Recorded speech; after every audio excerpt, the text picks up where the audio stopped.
사무엘하 4장 5절부터 12절까지의 말씀을 봉독하겠습니다. 부에로 사람 림몬의 아들 레갑과 바나가 길을 떠나 볕이 쬐 때쯤에 이스보셋의 집에 이르니 마침 그가 침상에서 낮잠을 자는지라. 레갑과 그의 형제 바나가 밀을 가지러 온 채하고 집 가운데로 들어가서 그의 배를 찌르고 도망하였더라. 그들이 집에 들어가니 이스보셋이 침실에서 침상 위에 누워 있는지라. 그를 쳐 죽이고 목을 베어 그의 머리를 가지고 밤새도록 아라밧길로 가 헤브론에 이르러 다윗 왕에게 이스보셋의 머리를 들이며 아뢰되 왕의 생명을 해하려 하던 원수 사울의 아들 이스보셋의 머리가 여기 있나이다. 여호와께서 오늘 우리 주 대신 왕의 원수를 사울과 그의 자손에게 갚으셨나이다 하니 다윗이 부에로 사람 림몬의 아들 레갑과 그의 형제 바나에게 대답하여 그들에게 이르되 내 생명을 여러 환난 가운데서 건지신 여호와께서 살아계심을 두고 맹세하노니 전에 사람이 내게 알리기를 보라 사울이 죽었다 하며 그가 좋은 소식을 전한 줄로 생각하였어도 내가 그를 잡아 시글락에서 죽여서 그 소식을 전한 가품으로 삼았거든. 하물며 악인이 의인을 그의 집 침상 위에서 죽인 것이겠느냐. 그런즉 내가 악인의 피 흘린 죄를 너희에게 갚아서 너희를 이 땅에서 없이 하지 아니하겠느냐 하고 청년들에게 명령하며 곧 그들을 죽이고 수족을 베어 헤브론 못가에 매달고 이스보셋의 머리를 가져다가 헤브론에서 아브넬의 무덤에 매장하였더라. 다윗의 정권에 대치되어 있던 사울 왕가의 후계자 이스보셋이 참으로 우습게 죽는 장면이 소개되고 있습니다.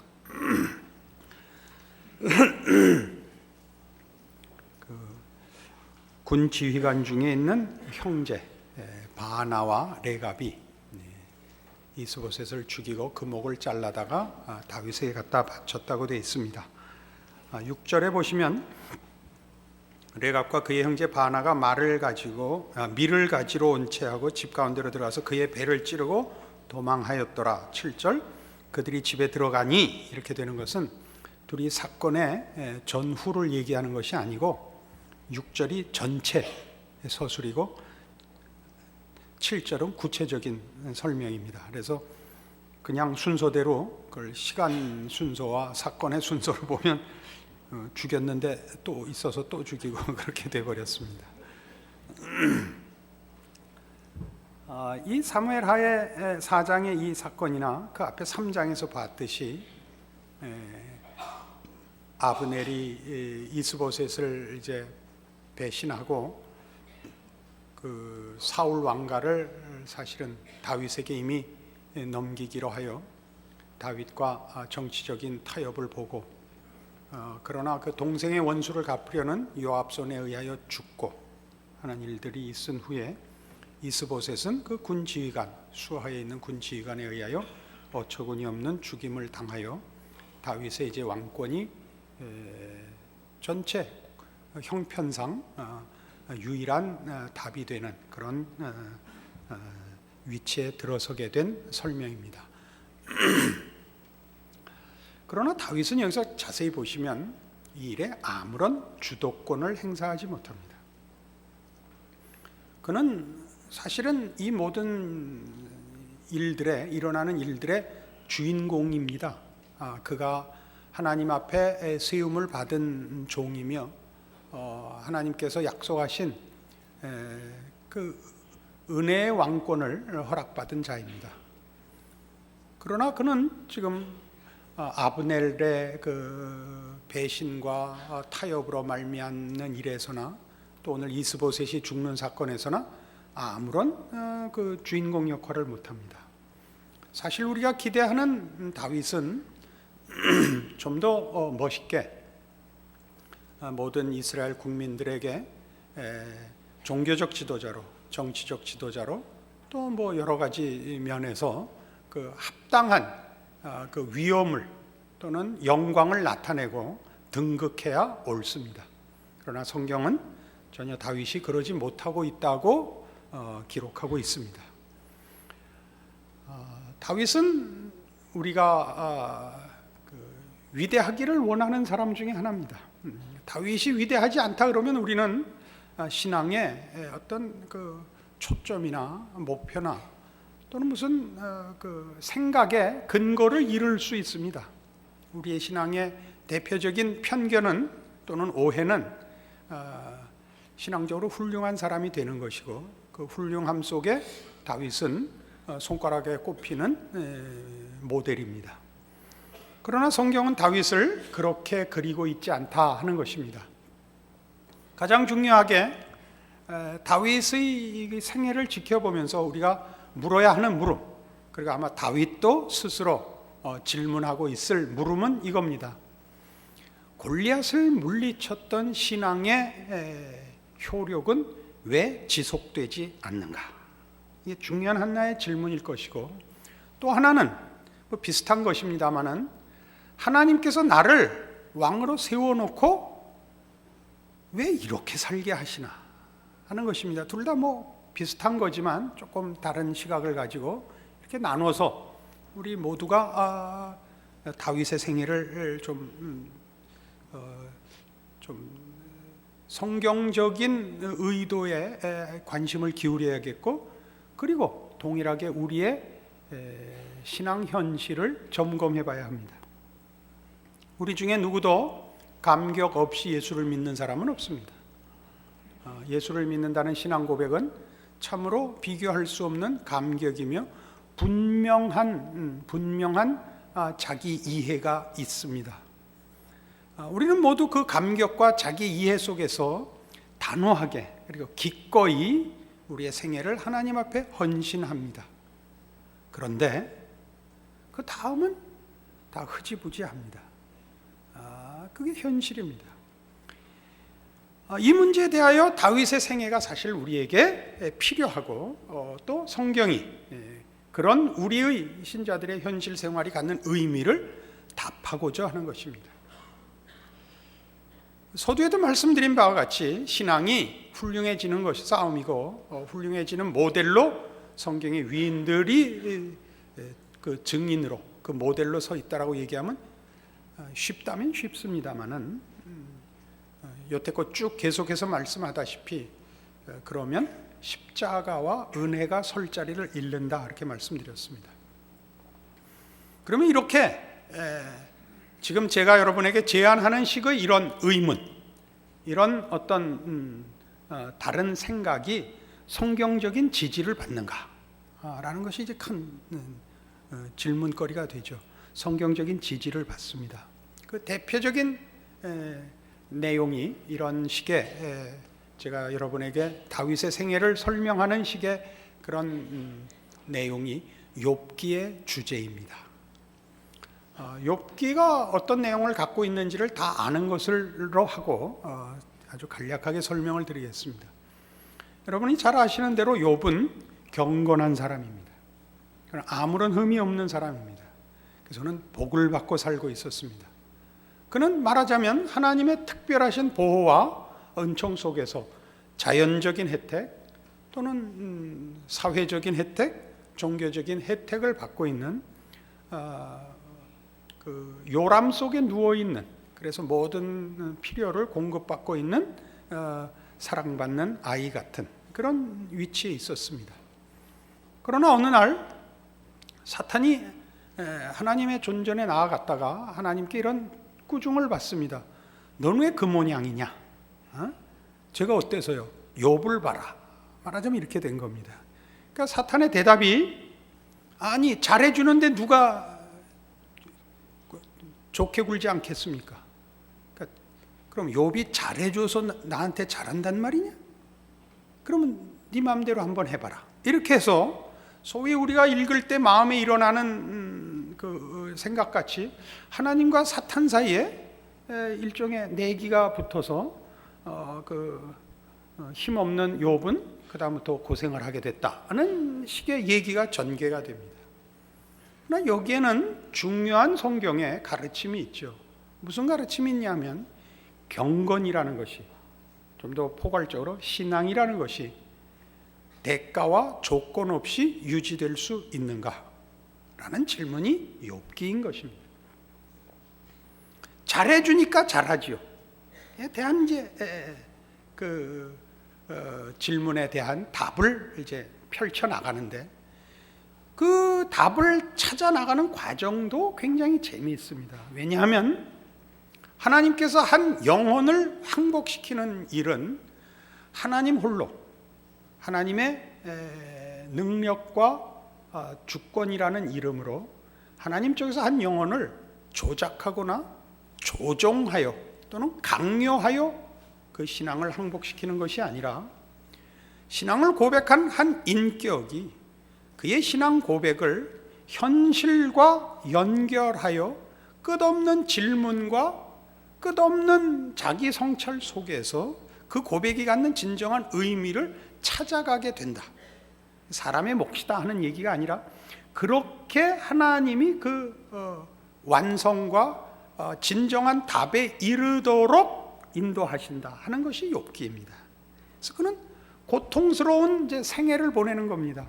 현실적으로 물리적으로 받는 고통뿐만 아니라 정신적, 신앙적인 고통을 겪는 거죠.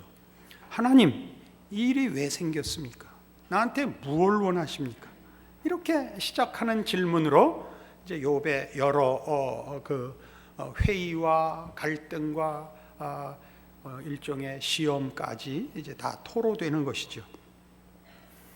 그러니까 우리의 신앙이라는 것은 지금 다윗의 생애에서 보는 바와 같이 골리앗을 물리칠 때의 기계와 확신으로 다 끝나는 것이 아니다 그런 얘기입니다.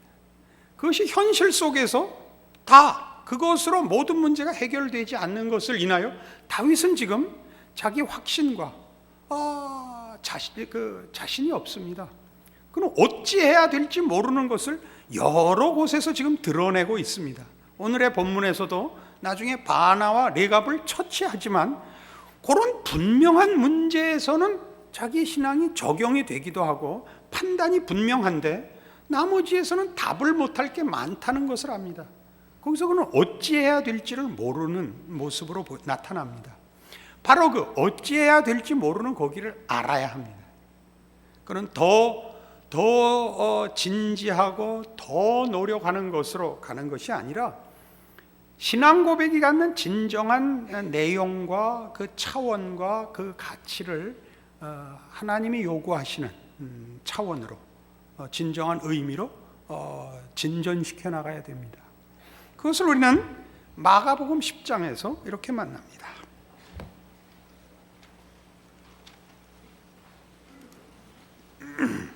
신약 성경 두 번째 책인 마가복음 10장 35절입니다. 세베대의 아들 야고보와 요한이 주께 나와 여짜오되 선생님이여 무엇이든지 우리가 구하는 바를 우리에게 하여 주시기를 원하옵나이다. 이르시되 너희에게 무엇을 하여 주기를 원하느냐 여짜오되 주의 영광 중에서 우리를 하나는 주의 우편에 하나는 좌편에 앉게 하여 주옵소서. 예수께서 이르시되 너희는 너희가 구하는 것을 알지 못하는도다. 내가 마시는 잔을 너희가 마실 수 있으며 내가 받는 세례를 너희가 받을 수 있느냐.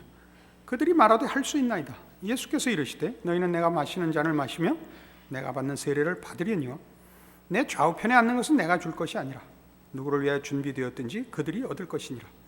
열 제자가 듣고 야고보와 요한에 대하여 화를 내거늘 예수께서 불러다가 이르시되 이방인의 집권자들이 그들을 임의로 주관하고 그 고관들이 그들에게 권세를 부리는 줄을 너희가 알거니와 너희 중에는 그렇지 않을지니 너희 중에 누구든지 크고자 하는 자는 너희를 섬기는 자가 되고 너희 중에 누구든지 으뜸이 되고자 하는 자는 모든 사람의 종이 되어야 하리라. 인자가 온 것은 섬김을 받으려 함이 아니라 도리어 섬기려 하고 자기 목숨을 많은 사람의 대속물로 주려 함이니라. 야고보와 요한이 뭘 구했다고요? 주의 영광 중에 우리를 하나는 우의정으로 하나는 좌의정으로 앉혀주십시오. 이게 무슨 요구냐 하면 우리의 믿음에 대한 보상을 주십시오. 우리는 주를 따랐습니다. 주의 제자가 되었고 모든 세상의 것들을 포기하고 주께만 헌신했습니다. 그러니 이런 보상을 주십시오.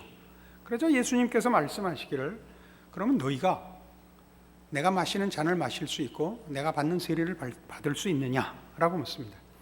수사학적 질문이라는 겁니다. 강한 부정입니다. 아주 강한 부정. 너희는 내가 마시는 잔을 마실 수 없고 내가 받는 세례를 받을 수 없기 때문에 그건 너희가 말하자면 얻을 수 없다. 그런 뜻이 됩니다.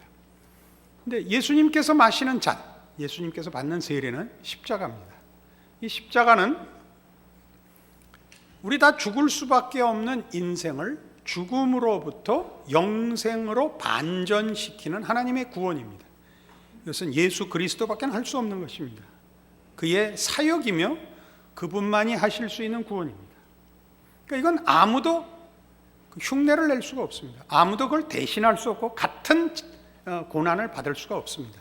그러나 뜻밖에도 이런 강한 부정을 해놓고 이렇게 이 강한 부정을 했는데 이제 무식한 제자들은 그 정말 질문인 줄 알고 뭐라고 답하냐면 39절에 보듯이 그들이 말하되 할 수 있나이다. 이제 무식하면 용감하다 이런 얘기죠. 그러자 뜻밖의 예수께서 이르시되 너희는 내가 마시는 잔을 마시며 내가 받는 세례를 받을 것이다 라고 이번에 긍정을 하십니다. 조금 설명이 필요합니다. 예수님만이 하실 수 있는 반전을 그들은 이룰 수 없습니다. 그러나 예수께서 만드신 반전에는 다 참여해야 합니다. 그죠? 예수님이 이루신 구원을 우리가 대신 혹은 예수님이 하신 같은 일을 우리가 하지 못합니다. 우리는 누구를 위하여 죽을 수 없고 우리가 누구를 살려낼 수 없습니다. 그러나 예수 안에 있는 복음이 우리를 통하여 증거되듯이 또 예수께서 반전시켜 놓은 영생을 우리가 얻듯이 그가 열어놓은 길, 그 안에서 이루어진 구원은 다 우리의 것이 됩니다. 그런 차원에서 이 제자들은 이제 예수님이 드신 잔과 받으신 세례에 참여하게 됩니다. 그 결과에 참여하는 거죠. 따지면.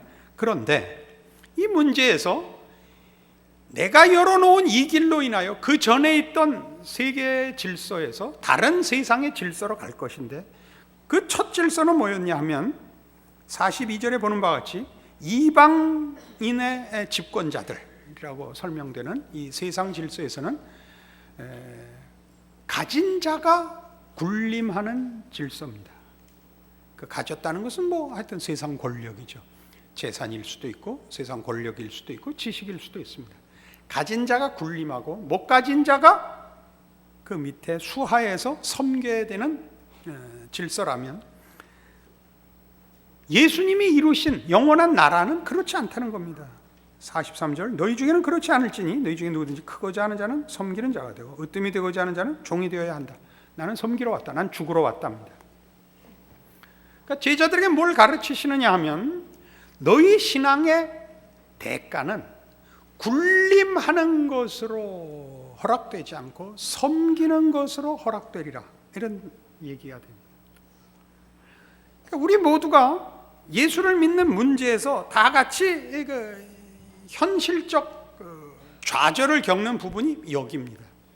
어떤 현실적 좌절을 겪느냐 하면 주여 제가 주가 누구인지 압니다. 이제 내가 예수를 믿어서 누구라는 사실도 압니다.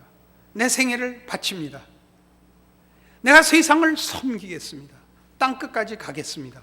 그러니 내게 건강을 주시옵소서. 내게 지식을 주시옵소서. 내게 기회를 주시옵소서거든요. 그러니까 어떻게 섬기겠다는 게 가진 것을 나누겠다는 거죠. 군림하여 섬기겠다는 겁니다. 군림하여. 그러니까 성경의 답은 뭐냐면 밑에서 섬기라는 거죠. 가지고 섬기는 것이 아니라 밑에 들어가 섬기라는 것입니다. 무슨 말인지 알아들을 리가 없다 라는 생각을 설교 준비를 하면서도 했습니다. 그래서 또 하나의 본문을 찾읍시다. 히브리서 5장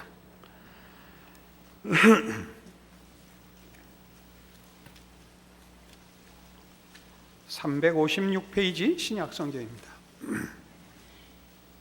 히브리서 5장 7절 그는 육체에 계실 때 자기를 죽음에서 능히 구원하실 이에게 심한 통곡과 눈물로 간구와 소원을 올렸고 그의 경건하심으로 말미암아 들으심을 얻었느니라. 그가 아들이시면서도 받으신 고난으로 순종함을 배워서 온전하게 되셨은즉 자기에게 순종하는 모든 자에게 영원한 구원의 근원이 되시고 하나님께 멜기세덱의 반차를 따른 대제사장이라 칭하심을 받으셨느니라. 예수님이 육체에 계실 때 자기를 죽음에서 능히 구원하실, 죽음에서 사망에서 영생을 만들어내실, 우리가 이해하기 좋게 무에서 유를 창조하실 수 있는 전능하신 하나님께 무슨 기도를 했느냐 하면 심한 통곡과 눈물로 간구와 소원을 올렸대요. 무에서 유를 만들어내실 이에게 눈물과 통곡으로 기도했다는 건 뭘 의미하죠? 무에서 유를 창조하실 수 있는 이가 이 소원을 안 들어주시는 처지에 있었다고요. 고난의 자리, 억울한 자리에 예수님을 보내셨다니까요. 사망에서 영생을 만드실 수 있는 이에게 심한 통곡과 눈물로 기도해야 되는 처지를 생각해 보십시오. 우리 모두가 바로 여기에 걸려 있는 거 아니에요? 하나님이 누구시냐? 천지를 지으시니다. 그 아들을 나를 사랑하사 보내시니다. 근데 나는 왜 현실이 거지 같으냐? 여기라 말이에요. 알아들으세요? 표정 관리 좀 하실까요? 우리 모두가 거기에 걸려 있지 않습니까? 예수님이 그 인생을 사셨다니까. 예수님은 우리를 구원하러 오셨고 천지를 지으신, 창조하신, 사망에서 영생을 만드시는 하나님의 보내심을 받았는데 눈물과 통곡으로 기도해야 하는 길을 걸었다고요. 그게 섬기는 길이라니까. 우리는 별 달고 봉사하고 싶단 말이에요. 내가 별을 달아야 보태줄 못도 있고 능력도 있고 기회도 있고, 그렇게 하는 것이 내 신앙과 헌신의 그 보상이면서 신앙 실천의 조건이란 말이죠. 하나님 하시는 말씀은 우리 보고, 그러니까 너 쫄다고 돼갖고 수하에 들어가라는 거예요. 그러니까 여러분 지금 처지들을 보세요. 여러분이 신앙생활을 제대로 하지 못하고 자신 있어 하지 못하는 이유가 뭐죠? 여러분이 가지신 그 분명한 신앙 고백과 열정에 대하여 하나님이 아무런 것도 허락하시지 않았다는 것 때문에 하나님 앞에서 여러분의 신앙 자체에 대한 확신과 하나님의 사람으로 살 수 있는 문제에 대한 자신이 다 없는 겁니다. 하나님이 나한테 아무것도 안 줬거든요. 응? 무슨 지위를 준 것도 없고 지식을 준 것도 없고 권세를 준 것도 없고, 하다못해 돈을 주거나 하다못해 잘생기게라도 해주든가 아무것도 없단 말이에요. 그게 뭘 하려는 건가? 그렇게 병신같이 내가 보낸 자리에서 쪼다같이 살다 뒤지라니까. 이 말을 못 알아요. 그게 섬기는 거예요. 예수님이 그러신 것처럼 털 깎는 자 앞에 잠잠한 양같이 조롱과 오해와 멸시 속에 죽어나가시는 거예요. 그게 섬기는 거예요. 그게 섬긴다 그러면 우리는 잘난 척을 하고 섬겨요. 스포트라이트를 받으면서 섬겨. 그러니까 섬겨야 하는 대상 안 쳐다보고 관객을 쳐다보지. 다 눈가를 뽑아야 된다, 이렇게 성경에 나와 있어요. 이게 무슨 교만이라든가 허영심이라는 문제에 걸리는 게 아니라 근본적으로 여러분 자신의 신앙을 점검하는데 이게 큰 문턱이 되잖아요. 그죠? 나는 아무것도 아닌가 보다. 내 신앙은 하나님께 연락되지 않았다가 되니까 문제인 거예요. 그러니까 다윗의 생에서 다윗도 지금 고민하고 있는 겁니다. 이게 뭔가 하고 있고, 여러분 스스로도 바로 이 문제에 걸려 있을 것은 선생님은 다 압니다. 얼굴에 다 써 있으니까. 여러분 스스로가 자신의 신앙을 이제 이 다윗의 생애에 비춰보면서 또 예수님께서 하신 이 말씀을 보면서 확연하게 깨달아야 돼요. 내 인생은 받아들여졌구나. 하나님이 이렇게 걷게 하시는구나. 이 자리에선 내가 하나님의 사람으로 살아야 되는구나.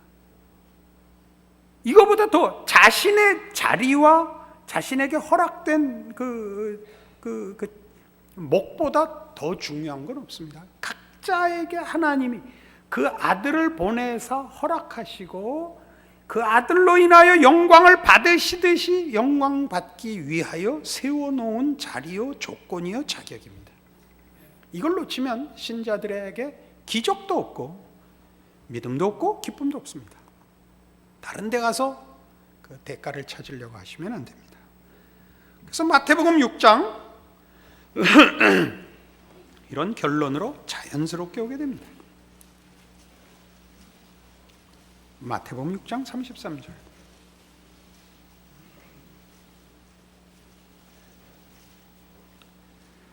그런즉 너희는 먼저 그의 나라와 그의 의를 구하라. 그리하면 이 모든 것을 너희에게 더하시리라. 너희는 먼저 그의 나라와 그의 의를 구하라. 이게 무슨 얘기 속에 나오는 거죠? 공중 나는 새를 보라, 들에 핀 백합화를 보라. 오늘 있다 내일 아궁이에 던지우는 들풀도 하나님이 이렇게 입히시거든 하물며 너희일까 보냐 믿음이 적은 자들아. 이게 이어 나오는 겁니다. 무슨 싸움이었죠? 의식주 문제 싸움이라고요? 먹고 살고 생명을 보존하게 해요. 그런 거 신경 쓰지 말고 뭐 해라? 그의 나라와 의를 구하라. 맞습니다. 그러나 우리는 오늘의 우리의 본문과 연결시키면 한 걸음 더 나갈 수 있습니다. 그런 게 넉넉해야 하나님의 사람으로 살 수 있고 봉사할 수 있는 것 아니란다. 네 자리에서 순종하는 것이 믿음이란다. 하나님의 뜻이 거기서 펼쳐진단다 이겁니다. 그의 나라와 그의 의를 구하는 것은 가장 사소한 것, 가장 감추어지고 누가 눈여겨보지 않는 데서도 할 수 있는 일이고, 하나님은 그렇게 하여 세상을 변화시킬 것이며 하나님의 영광을 드러내실 것입니다.